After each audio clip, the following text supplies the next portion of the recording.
Hey all, sorry for the wait. We're just waiting for folks to log in and we're going live right now. But I'm so excited about this next session. It's a panel with some of my favorite people, but also I'll be moderating, so I'm really excited to ask them some questions that I know we've talked about before, but also just I think are necessary because I hadn't had these conversations with friends really before university, and I think it's important that everyone kind of is introduced to what imposter syndrome is, which is the huge topic of the panel today, and also just how we can learn to set boundaries and care for ourselves while dealing with something like that. So I'm super excited to welcome Akanksha and Srosh and Emily, and they'll be invited up onto the stage. Hey, Srosh. Hi, Abby. Hey, Emily. Hey, Akanksha. Hello. How are y'all doing? Maybe you Hello. want to introduce yourselves, just like name, pronouns, kind of what you do, what you did, how we know each other. Yeah, I can go first. My name is Emily. So excited to be here to meet everyone. Last session was amazing. I was like, wow, so many facts.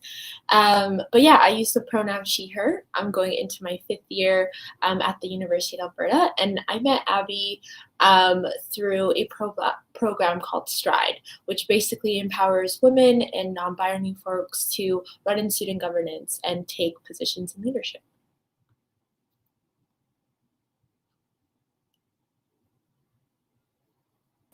Hey, y'all. My name is Sarosh. My pronouns are she, her. I graduated from the University of Alberta with a bachelor's in sociology and political science last year. And I met most of these amazing folks through student governance at the U of A, where I was president of the Arts Faculty Association for a short time, as well as a student counselor on the student council. And I met Akanksha in one of our classes because we both took sociology classes. And then I had the pleasure of meeting Abigail and Emily through student governance. And I love that we all have like the Stride cohort in common. That is Akanksha's legacy. And I am very happy to be in this space today with all of you.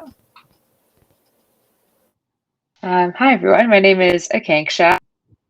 Graduated from the U of A in a degree in political science and sociology. I had extended a bit because I was involved in the University of Alberta Students' Union, where I was really, really honored to serve as their vice president academic in 2018, 2019, and then president in 2019, 2020. And that's where I met Abby. Well, actually, I met Abby high school model United Nations when she was one of our delegate countries, and then she started to come to Students Council, and I was like, do I know you from something? And she was like, yeah.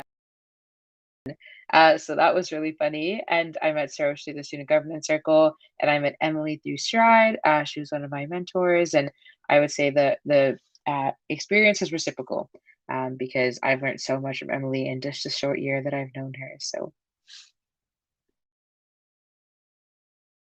Thank you. I'm so excited to have you all here. We don't talk about Model UN anymore. I know I have erased that from my life. But yeah, let's just dive in. I think we've like started a few minutes late, and I know we could talk about this for literally hours. So like feel free if you want to just stick on one question, or if the conversation carries itself, like don't worry too much about time. But yeah, the first question that I think is just important to like set the tone, also maybe define what imposter syndrome is just to ask you how you understand imposter.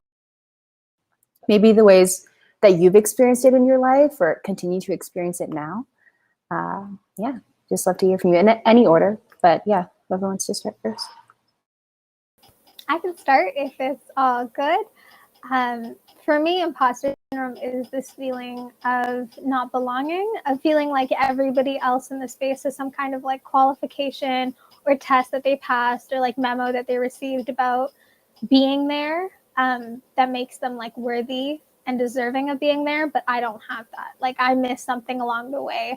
And at any point, like someone's going to notice it. So just being like super aware of the fact that I'm in this place where I don't feel like I belong is kind of what it feels like to me. oh, sorry, Emily, go ahead. Okay, thanks. Just to expand on that a bit and like specifically like focusing in the world of like university, I feel like imposter syndrome kind of shows up in feeling like you're not qualified or you're not like competent, right? Like you somehow like haven't read enough papers or haven't done the training needed or whatever, right? But like you totally deserve to be in that space, or you totally should be in that space, but somehow, some way, you feel incompetent or like not qualified to be there. And totally to add on to the two of them, because I think they nailed it. It's also like that I think, unfortunately, I don't know if it ever you just become very cognizant of it and you have to just constantly remind yourself like it's okay to feel that way, but just know that it's like not the truth. Like it's not the reality. Like you are qualified to be there. You totally deserve to be in the space. Like I think that if you honestly show up in spaces, you deserve to be at the right time, regardless of the experiences that you bring there. And I think, like, literally this morning when we were talking, a few of us were just chatting in the little room. We were talking about how our imposter syndrome continues to impact us today, and how it's like, we're all getting into different programs or moving on and doing different jobs. And we're like, do we even deserve to be there? Like, totally. It's not a feeling that goes away. We're not going to solve the world's issues during the session, but it's just a reminder that like in this sort of feeling, and now that you can put a name to it, you can like constantly call yourself out for it and be like, no, this is imposter syndrome, not real. I do belong here. And so yeah, that's kind of how I describe it as. Totally. A word that, or like a term that I learned about recently was stereotype threat. And I really didn't know what this was before. Like I only knew really what like imposter syndrome was, but I was reading this article on stereotype threat and they define it as like perceive you, or like how someone's going to stereotype you and then modifying your behaviors to like avoid that reaction. And I think I've been doing that for so long, especially when I was young, like before I even knew what this meant. But recently, like now that I have the word for it, like I've just become so aware of how aware I am of how people are reacting to me. And I think especially when I was younger, that used to freak me out. Like I didn't want to be late because I was like, okay, I'm the only Black girl in my school. Like there's no way that I can like not perform like above and beyond what you're expecting of me in order to avoid being like perceived in a certain way, or like, yeah, I'm not going to be super loud, or I'm not going to like challenge this, or I'm not going to be really like authentic and say what I think. And yeah, like stereotype threat was crazy when I learned the word for it. And then also just that hyper awareness of yourself and like policing yourself and being like, oh, there's certain things that I can't do. Even if nobody's putting that pressure on you. And that's the crazy thing about it. So I just kind of want to like expand on that and just ask how you, bringing it back to like identity and race and like the different intersections that we have, like how you deal with the pressure of these like different standards that you might observe that are placed on you versus like maybe your white peers, or like the labor that's expected of you that's maybe not expected of them. And when you notice that, or how you're like dealing with those different expectations now.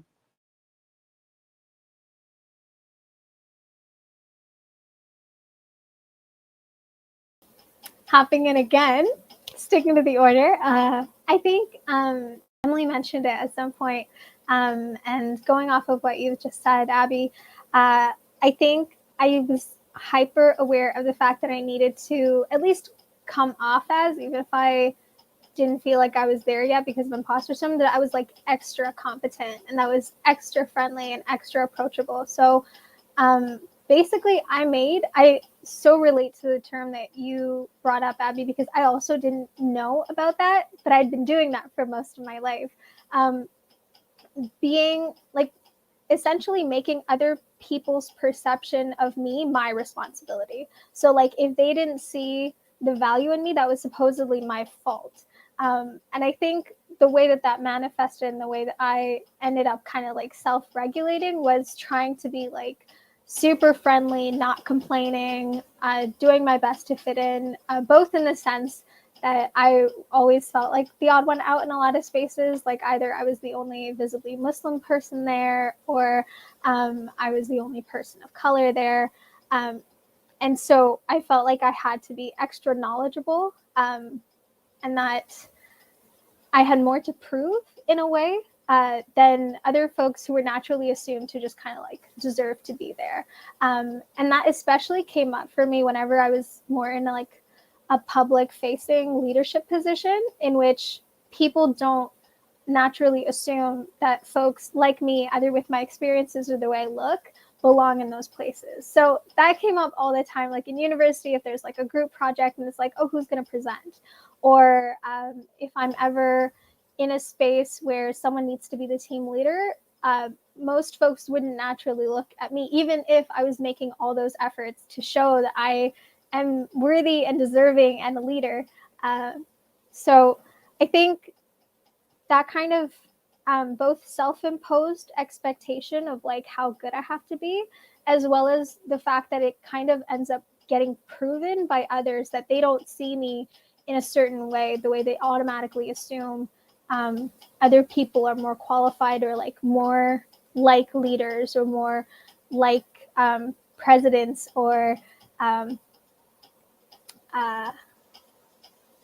accomplished in certain senses. Like people have certain things that make them more able to do things compared to myself.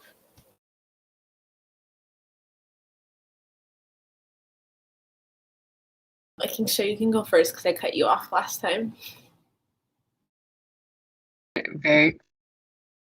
I think that like for me, it's always just like I didn't even recognize it for a long time. I think the idea that Abby's talking about, like I learned about it through the word like masking. I felt like I was really masking myself and turning off like qualities about myself because I was like, I don't like going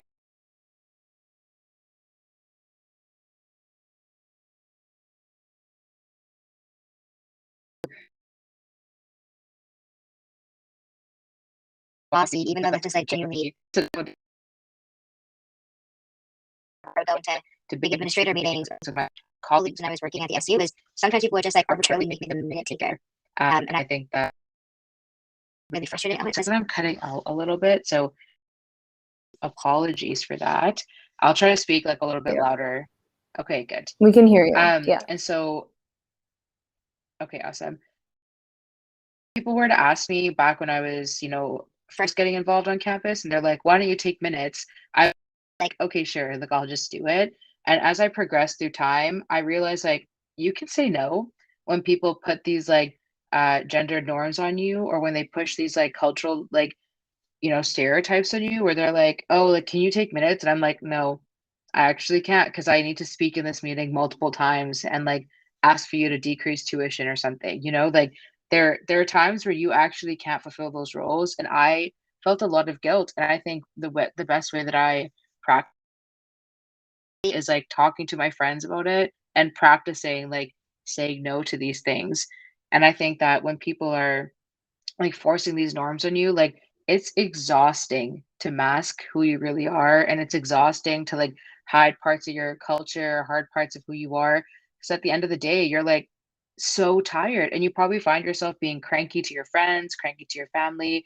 And that's not because you're a bad like daughter, son, or a child.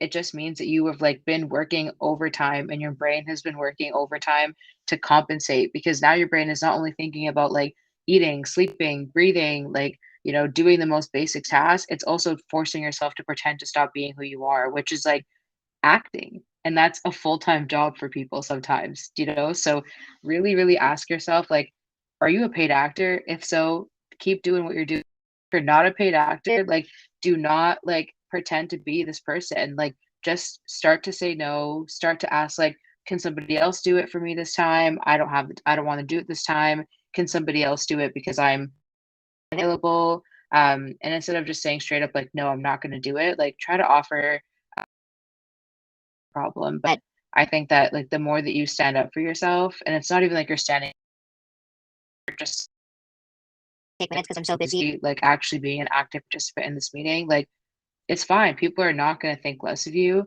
You just have to calm yourself that, like, it's fine. You're not a paid actor. Like, it's okay to say no, or to say not this time, to a lot of the times when people are pushing these norms onto you. Yeah, I think Kangsha and Sarosh both like hit the mark, and like I like being a Black woman, I'm very hyper aware of like the stereotypes that are out there. And so I found myself, and I still do, honestly, to this day, like trying to do everything that I can to counteract those stereotypes. So, like, you know, try to counteract the stereotype of being the angry Black woman. So maybe I won't talk too much in a meeting, or change the way that my hair looks or the way that I dress and stuff like that. But, like, I think, and it wasn't until like a few weeks ago that I've kind of gotten to this place where it's like, it's not on me to make you feel comfortable, you know, like kind of like what Akanksha was saying. If you are uncomfortable because of the way I talk, or because of the way I look, because of the way I dress, that's not on me. That's a you problem. Like, check yourself, you know?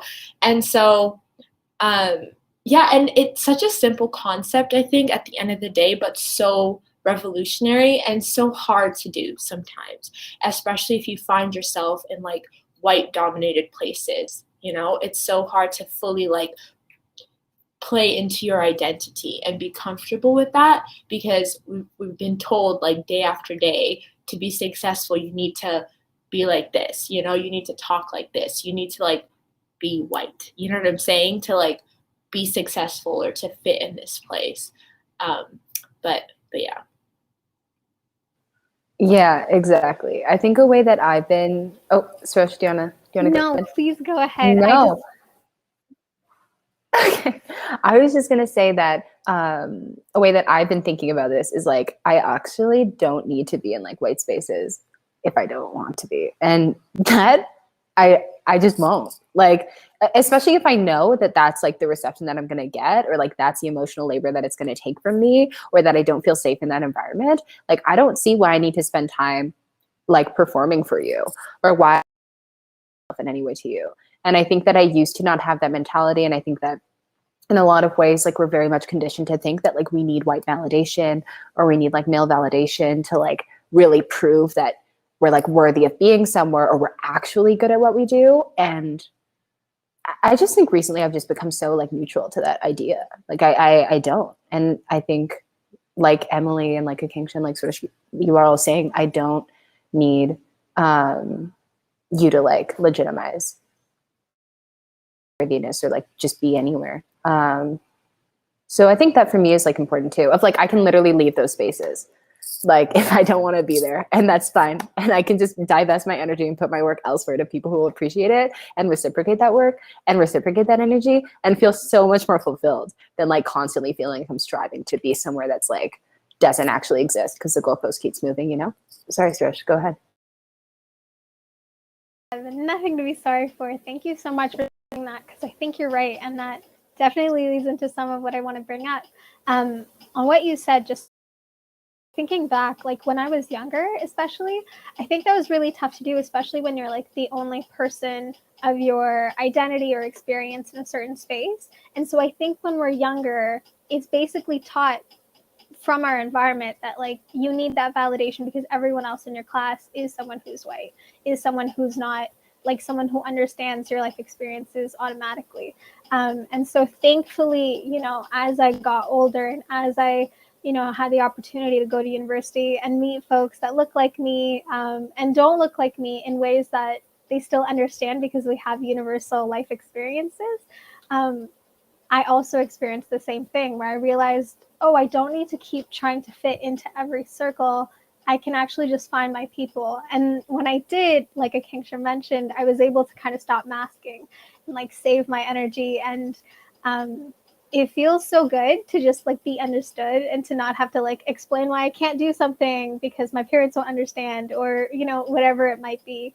It was really liberating and it was really freeing. And I wish that my classrooms could have been different, but of course I can't change that.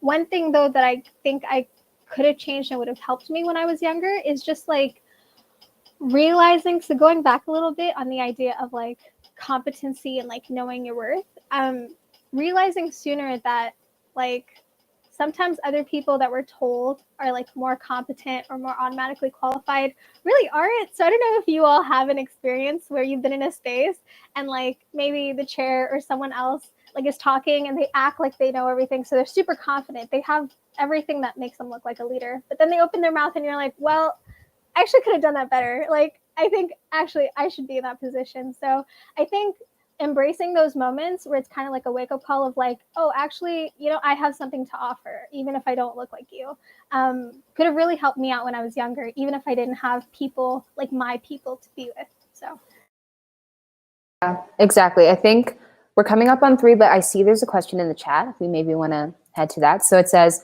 what was the flip of the switch moment where you all realized that it was okay to be yourselves and to like leave or no longer participate in spaces where you felt like you weren't enough or capable, or spaces where you felt like you had to mask? And anyone can take this. Go ahead. I think I'll jump in here just because it bounces right off of what Srosh just said. It was watching the most white men do the least and getting the most applause for doing that. Like, it was unreal to think that, like, when I had run for the first time or got involved in student leadership, I straight up like downloaded the post-secondary learning act. Like, I was out there highlighting. I got a mail to the queen. It was a lot. I studied everything. Like, I was like constantly getting debate prep like every weekend just for some like white dude who was involved in like politics. I was like,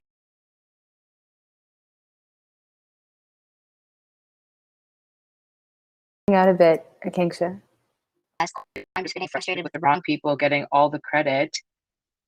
Oh, sorry. The Wi-Fi.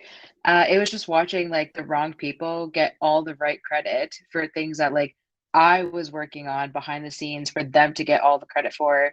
I'll give one quick anecdote, but like I'd organized this massive event on campus that we used to run called Gov Week, which was an amalgamation of like student governance, politics, like all happening on campus for people to just get engaged. And I had a panel and I put together all the work and I was so excited to like moderate the debate, but somebody else had to go and moderate that debate because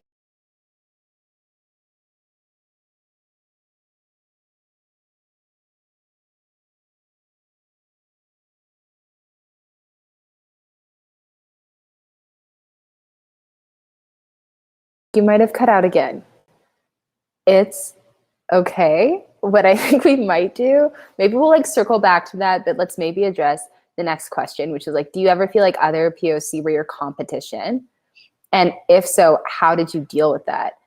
I just want to quickly pitch in and say, like, that to me is like such a white narrative. And the way that I like was conditioned to think that when I was younger was the idea that like, oh, there's only so many, like there's a certain number of us that like can be in these spaces at one time. And it's like, you have to be that person. And this like very hierarchical, like capitalist perspective on what success looks like, which is like, there's limited resources and limited opportunities. And you have to like compete and be the best out of all of them to be deserving of like this recognition. And that, as soon as I was like, that's literally just not true. Like, that's not true. I think I just removed myself from this idea of like, yeah, I'm comparing myself to other folks, especially other BIPOC folks or marginalized folks. Because if anything, like they're my community, you know. I can add to this if that's okay. Emily, I'm so sorry. Did you want to go? Okay. All right. I'm looking forward to hearing what you have to say on this. I totally agree with everything you've said, Abigail. I think it was something that, not really in the sense that I like saw other folks that looked like me or had experiences like me and thought there can only be one, but it was like fighting each other and everyone else to be like the pick me of the person of color or the only person that was not white in a space. And even like the words that I'm using now, I don't like centering the way I see myself and what I have to offer around whiteness, around the fact that like that's the default. And I like there's only so many spots, right? So I have to prove that like I will be the token non-white person there. And so even just like thinking about the conference name, we can imagine differently. And it is possible, and we can create those spaces for ourselves in which we don't have to buy into that idea that there can only be one or a certain number of people, because the reality is at least in my opinion, that the folks who are the most marginalized or the ones who have to like mask themselves the most and like work around the way that society is structured because it's not structured around us are the ones who are aware of everything the most. We have the most to offer. And that's definitely been proven time and time again with every incredible person that I meet. And so I have dealt with the entire idea by rejecting it altogether and being like, no, this isn't an either or. There is always a third option, and we're going to make it happen. And I love that. I love that. I read something the other day that said, like, you're an expert in your own experiences. And that's, like, very similar to a James Baldwin quote of, like, if you know from where you came, then there's, like, really no limit to where you can go. And I think just understanding that, like, the communities that we're a part of are the most, like, supportive communities that exist.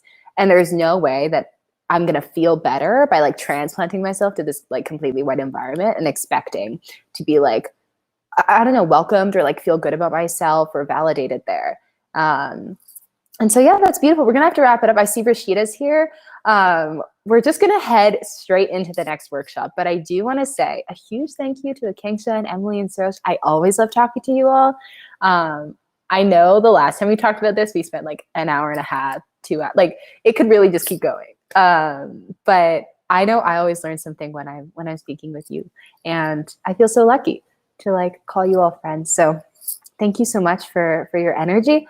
Rashida is next. We're gonna welcome, or if y'all want to like turn your cameras off, then you'll exit from presenter mode. Our next speaker is Rashida Aziz. I was so excited to be connected with them when I learned about the work that she does and like the knowledge and the experience that they have to share on the topic of patriarchy and Black feminism and intersectional feminism as an organizer and as an activist. So I'm so excited to welcome Rashida. If you just want to give a brief introduction into who you are and then like dive straight into your content, feel free. But I'll be right here if you need anything. I can't hear you. I'm not sure. Can you hear me?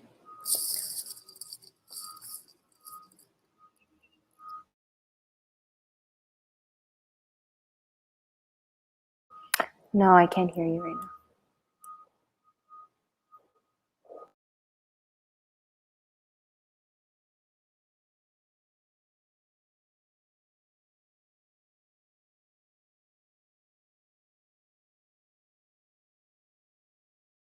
I need to sign out and then like log back in if that's okay. Is that okay?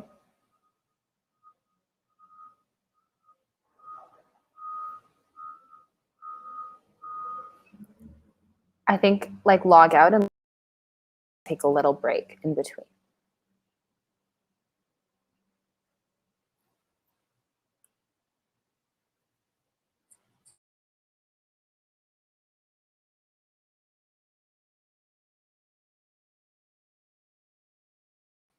Okay, cool. 5-minute break, impromptu. I'll just turn my camera off, but Rashida should be back in a couple minutes and then